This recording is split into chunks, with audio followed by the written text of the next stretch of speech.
In 1965, a sandwich shop opened in Bridgeport, Connecticut, to help a 17-year-old pay for medical school. By 2015, that shop had grown into the largest restaurant chain on the planet.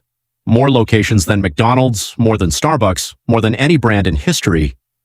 But by 2025, something almost unbelievable is happening in the U.S. Subway has quietly closed thousands of stores. Neighborhoods that once had 3 Subways within walking distance now have none. Franchise owners are filing for bankruptcy. Longtime customers say the same thing over and over. I used to eat here every week. Now I can't remember the last time I walked in. On the outside, the brand still looks massive, the yellow and green logo still everywhere. But deep down, there's a quiet collapse happening. Franchise filings reveal the chain has lost more U.S. locations over the last decade than Taco Bell even operates today. Reports show the average Subway store earns less per year than almost any major chain in the country. And the biggest shock, a sandwich empire built on the promise of fresh, became the center of a national debate about whether its food was even what it claimed to be. So where does the truth lie? This is no longer a story about a sandwich.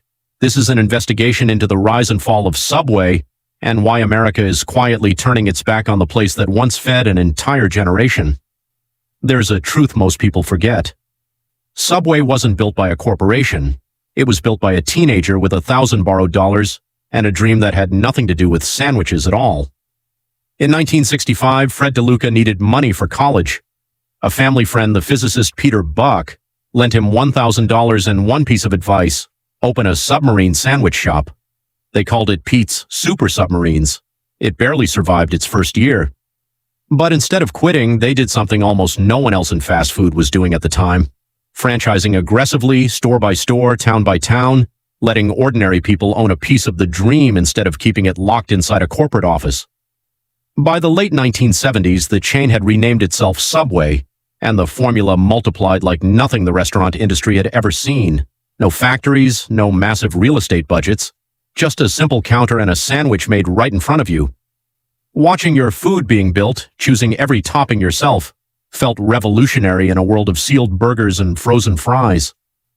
Then came the moment that turned a regional sandwich shop into a household name. In 2001, Subway introduced Eat Fresh and put a college student named Jared Fogle in front of the cameras, a man who said he lost over 200 pounds eating Subway sandwiches every day. It sounds almost too simple to work, but it worked spectacularly. For the first time, a fast food chain was selling something no rival could touch: comfort food you could feel good about. By 2008, in the middle of a financial crisis, Subway launched the $5 Footlong. It wasn't just a discount, it was a cultural moment. The jingle played everywhere. People who hadn't eaten at a sandwich shop in years walked back in because $5 felt fair in a country that suddenly couldn't afford much else. By 2015, Subway had over 27,000 restaurants in the U.S. alone, and well over 40,000 worldwide, the single most common storefront in America. For a brief golden window, Subway wasn't just a sandwich chain, it was an idea. Fresh, affordable, customizable, everywhere. But what happens when the very things that made a brand explode, endless franchising, an obsession with growth, an entire identity riding on one ad campaign, start to become the cracks that bring it down? That's exactly when the story turns, and 2015 is the year history split in two. If Subway's golden age had a final page, it closed in 2015. Two events landed within months of each other, and neither was a slow decline. They were a gut punch. First, Fred DeLuca, the 17-year-old who built an empire out of 1,000 borrowed dollars, lost his battle with leukemia. The founder who had personally signed off on franchise after franchise was gone. Control passed to his sister, a transition that gave the company stability on paper but quietly removed the one person who had carried Subway's original instincts in his head for 50 years. Then came the blow that shattered the brand's public identity. Jared Fogle, the face that had defined Eat Fresh for over a decade, was charged with serious crimes against children and sent to federal prison. Subway moved fast to cut all ties, scrubbing his image from every form of marketing it could find. But the damage to trust was done in a way no rebrand could undo. For years, when people thought of Subway, they thought of one man's face. Now that face was a headline they wanted to forget, and the brand had to rebuild its entire emotional identity from a standing start, the same year its founder had just died. Franchise insiders describe this moment in blunt terms: Subway lost its storyteller and its founder in the same calendar year. One comment that circulated among longtime franchisees summed it up. "We didn't just lose a spokesperson, we lost the reason people walked through the door." This is also the exact year the U.S. store count peaked at over 27,000 locations. Every year since, that number has only gone down. Coincidence? Or the first crack under the floorboards? The answer becomes painfully clear in what happened next. There's a recurring theme in the comments and franchise lawsuits we gathered from owners across the country. Subway didn't fall because of one disaster. It fell from hundreds of small misguided decisions that piled up year after year until the whole structure groaned under the weight. The first crack was oversaturation. For decades, corporate strategy was to approve more and more franchise locations, sometimes 2 or 3 Subways within a few blocks of each other. It looked like dominance from the outside. From the inside, it meant owners were quietly competing against their own brand, like planting too many trees in the same small yard, so none of them get enough sunlight to grow. By the early 2000s, average sales per store had already started sliding, even as the total store count kept climbing. Then came the lawsuit that became a national punchline. In 2013, a teenager measured his foot-long sandwich and found it came in shorter than 12 inches. The photo went viral overnight, and within weeks, Subway was facing a class action lawsuit over the name of its own signature product. The company settled, but the damage wasn't really about a few missing centimeters of bread. It was the bigger question quietly forming in customers' minds. If the most basic promise on the menu wasn't exactly true, what else wasn't? Quality complaints multiplied from there. Customers described the bread as softer than they remembered, the vegetables less fresh, the same 6-inch sub somehow feeling smaller while the price crept upward, the $5 footlong quietly becoming $6, then $7, then nearly $9 for the same sandwich. Users compared it to a slow leak in a tire, nothing dramatic, just a little less air every day until you realize you're driving on the rim. And then in 2017, the cut that really stung. A national news investigation tested Subway's chicken and reported the DNA makeup was barely half chicken, the rest made up of fillers. Subway disputed the science and took legal action over the claims, and the case was eventually dismissed. But in the court of public opinion, the verdict had already landed the moment the headline hit social media. For a brand built on the word fresh, doubt about what was actually inside the sandwich was close to a fatal wound. One widely shared comment captured the mood. "I don't even know what I'm eating anymore, and that's the one thing Subway was supposed to promise me." When customers start to feel like the basic promise of a brand can't be trusted, that's when loyalty quietly breaks down. And once that trust cracks, competitors don't even have to fight very hard to win people over. If the small cuts made America skeptical of Subway, the next stretch of years was the deeper wound, the one where Subway wasn't just slow, it was outpaced at the exact moment the entire fast food industry was transforming around it. While Subway spent the 2010s defending its sandwich measurements and chicken content, a new generation of competitors was rewriting what a fast casual restaurant could be. Chipotle proved customers would pay more for food that felt fresher and more transparent, assembled the same way Subway had pioneered decades earlier, but with a story customers actually trusted. Jersey Mike's and Firehouse Subs expanded aggressively, positioning themselves as the better sub option.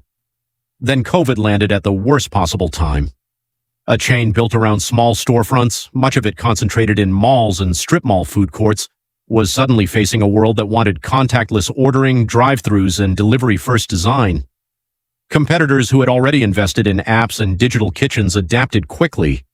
Subway struggled to keep pace, and thousands of already weak locations simply never reopened. By 2022, the company tried to fight back with its biggest menu overhaul in nearly 6 decades. New bread, new ingredients, new sandwiches under the Subway Series banner, alongside a store redesign called Fresh Forward, with warmer lighting and digital kiosks. It was a real attempt at reinvention. But for millions of Americans who had already quietly stopped coming in, the relaunch landed less like a comeback and more like an apology arriving years too late. As one customer put it, Jersey Mike's didn't need a relaunch. They were already doing it right while Subway was busy explaining itself. So the question becomes, when a chain finally tries to fix everything that went wrong, does it matter if the customers have already moved on? That's exactly what the data shows next. When you combine the franchise reports, the lawsuits, and thousands of customer comments, a clear pattern emerges. Americans didn't walk away from Subway for one reason. They left for several reasons at once, like every thread holding the relationship together frayed at the same time. First, value stopped making sense. The $5 footlong was the whole reason a generation fell in love with the brand. Watching that same sandwich creep toward $9, without a clear sense the food had gotten any better, left customers feeling like they were paying for nostalgia, not nutrition. Second, trust in the food itself eroded. Between the footlong lawsuit and the chicken investigation, customers stopped assuming the menu meant what it said. Once people read a menu with suspicion instead of hunger, the whole experience changes. Third, the competition simply got better, faster. Jersey Mike's built a reputation for higher quality meats and bigger portions. Chipotle made "watch it get made" feel premium instead of generic. Subway, the chain that invented that exact format decades earlier, suddenly looked like the budget version of its own idea. Fourth, the brand lost its cultural spark. Subway used to be tied to weight loss success stories and a friendly mascot everyone recognized. After 2015, that emotional hook vanished overnight and nothing replaced it. A sandwich chain without a story is just bread and meat behind glass. Fifth, oversaturation quietly punished the brand from the inside. With so many locations competing for the same customers, owners had less money to reinvest in quality and training, which only sped up the sense that Subway was growing tired and inconsistent. So when Americans started turning away, who stepped up to take their place at the counter? If you want to understand why Subway is fading, look at what's filling the gap it left behind. This isn't just a story about a few rivals getting lucky.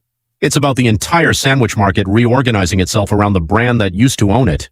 Jersey Mike's became the chain people quietly recommend to friends, growing fast enough that by the mid-2020s it was preparing to go public, something that would have sounded impossible a decade earlier. Its locations consistently bring in far higher sales per store than Subway's, even with far fewer total restaurants. Proof customers are choosing it on purpose, not just convenience. Firehouse Subs carved out its own loyal following with bigger portions, and Chipotle, by leaning into the same assembly line format Subway pioneered but pairing it with a stronger sense of trust, leapfrogged Subway entirely on the national sales rankings. None of these brands needed a celebrity spokesperson or a viral jingle to win customers over. They won by doing the basics Subway had let slip: consistent quality, fair portions, and a menu people didn't have to second guess. As one widely shared comment put it, "I didn't leave Subway for anything fancy. I left because the place down the street just does the same idea better." If the competition keeps winning on the fundamentals, can a brand this large even turn the ship around? Or is this simply what happens when the company that invented a format gets overtaken by everyone who learned from it? Here's the strange contradiction sitting at the center of Subway today. It is a brand shedding hundreds of stores every single year in the United States, and yet it is still technically the largest restaurant chain on earth by total location count, with tens of thousands of stores still operating worldwide and major new growth deals overseas, including an enormous expansion agreement across China. It's important to be fair here. Subway hasn't collapsed. Its international business is genuinely growing even as its American footprint shrinks. The company's recent financial filings actually show rising profits, partly because closing weaker stores and cutting costs has made the business leaner on paper, even as the number of storefronts Americans actually see in their neighborhoods keeps falling. In 2023, the founding family sold the company to the private equity firm Roar Capital, the same group behind brands like Arby's and Buffalo Wild Wings, in a deal worth close to $10 billion. New ownership brought new energy, a nationwide value menu aimed at budget-conscious customers, continued store remodels, and renewed promises to fix the franchise economics that have squeezed owners for years. This is exactly why many industry experts believe Subway still has time to write a different ending. The brand isn't fragile because it's weak. It's fragile because it's enormous, and enormous things take a long time to turn in either direction. The data we've gathered tells a clear story. Americans didn't leave Subway because they hated sandwiches or even Subway itself. They left because the relationship stopped feeling fair, the value disappeared, the trust cracked, and nothing new arrived to replace the magic that built the brand in the first place. So what would a reborn Subway look like? Real consistency, so a sandwich tastes the same in Ohio or Oregon. A value menu that genuinely feels like the $5 footlong did, not just a marketing label. A new identity that doesn't depend on a single spokesperson ever again. And franchise economics healthy enough that store owners can invest in quality instead of just surviving another year. In other words, Subway needs to rediscover the instinct that built it. A teenager with 1,000 borrowed dollars who understood that people will walk through your door for fresh food, fair prices, and a promise you can trust. So, is there still hope for Subway? Yes, and arguably more than people assume, given how much of the world still walks past that yellow and green sign every day. But that hope won't come from store count alone. It will come from whether the next generation of customers ever has a reason to believe in the brand the way an earlier generation once did. So, in your opinion, what would actually bring people back? A genuine return to $5 value? A new face for the brand? Or is Subway simply living out what happens to every giant that grows faster than it can protect what made it great? To answer whether Subway still has a future, we have to keep watching what made it a legend in the first place. And that's a story still being written.